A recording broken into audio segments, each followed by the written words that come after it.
حق مہر کے بارے میں آگاہ فرما دیں، نیز نکاح کن چیزوں سے باطل ہو جاتا ہے؟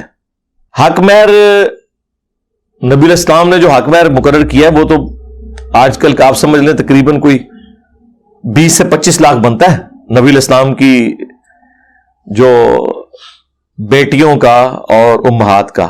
سستا والا بھی ہے لیکن بہتری کی طرف جانا چاہیے. قرآن میں تو سورہ نساء میں آیا کہ اگر ڈھیروں ڈھیر سونا بھی دیا ہے نا حق مہر میں، تو اگر بیوی کو طلاق دو تو اس سے واپس نہ لو. تو حق مہر تو یعنی اتنا تو ہو کہ جسے ریزنیبل اماؤنٹ کہا جائے. یہاں تو لوگ جو ہے وہ 32 روپے 8 آنے کے اوپر بیٹھے ہوئے ہیں. تو میری اس کے اوپر ایک ویڈیو ریکارڈ ہے، حق مہر اور انجینئر محمد علی مرزا لکھیں تو وہ تفصیلی ویڈیو، اس میں نے احادیث بھی ڈسپلے کروائی ہوئی ہیں. یہ جو دوسرا پورشن ہے کہ نکاح کن چیزوں سے باطل ہو جاتا ہے، نکاح اس چیز سے باطل نہیں ہوتا کہ جو اکثر آپ کے اندر ایک پبلک میں مشہور ہو گیا کہ اگر کوئی غلط طریقے سے ازدواجی تعلق قائم کرے تو نکاح باطل ہو جائے گا. اس طریقے سے تو نہیں ہوتا، اگرچہ وہ حرام ہے لیکن اس سے نکاح باطل نہیں ہوگا. نکاح باطل ہوگا جب دونوں میں سے ایک کافر ہو جائے تو نکاح باطل ہو جائے گا. یہ مین شرط ہے. طلاق اور خلا تو ایک الگ چیز ہے نا، یعنی بیٹھے بٹھائے کون سا ایک عذاب پڑ جائے جس کی وجہ سے نکاح باطل ہو جائے، تو وہ ایک ہی چیز ہے کہ دونوں میں سے کوئی کلمات کفر بول دے.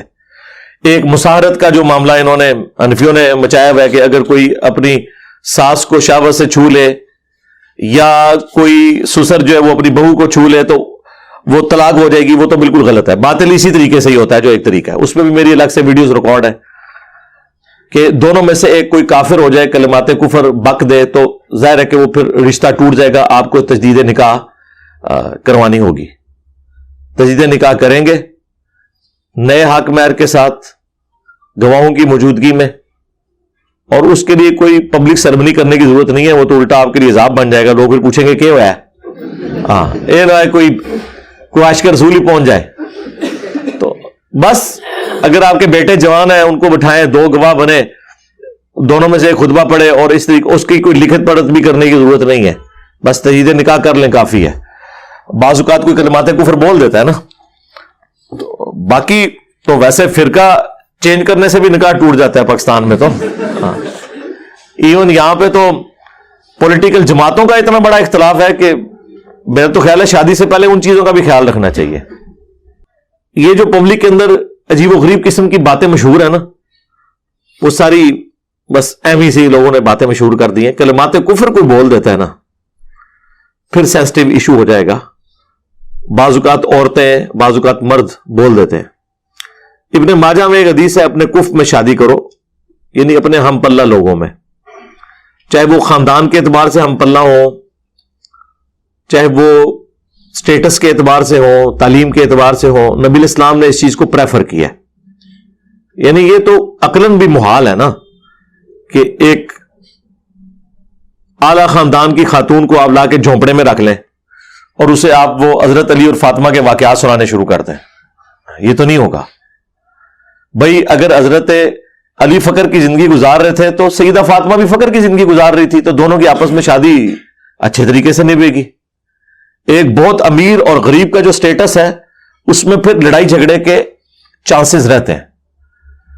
نبی علیہ السلام کی اپنی مبارک زندگی میں زید ابن حارثہ اور سیدہ زینب کا رشتہ کیوں نہیں نبھا؟ وہ ہاشمیاں تھیں، وہ غلام زادے تھے، اس وجہ سے.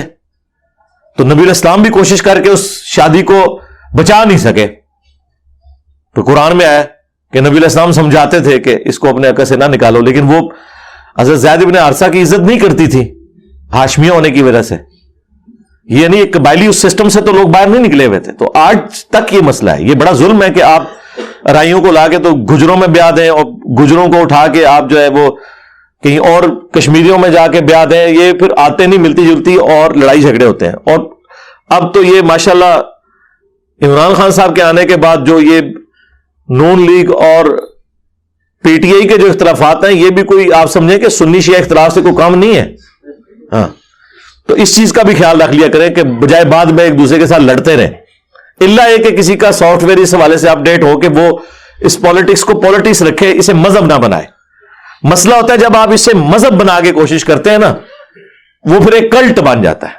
آپ کے جو پولیٹیکل لیڈرز ہیں ان کو آپ پولیٹیکل لیڈر رہنے دیں. مذہب کا ان سے کوئی دور دور تک تعلق نہیں ہے. یہ کلمہ گو مسلمان ہے. باقی ان کے جو کرتوت ہیں وہ چھوڑ دیں آپ. جیڑا کٹو گے وہی لالچ ہے. ہاں تو ہمیں تو بہت پہلے پتا تھا, اب تو سب کو پتا چل گیا کہ کون کیا ہے, تو چھوڑ دیں.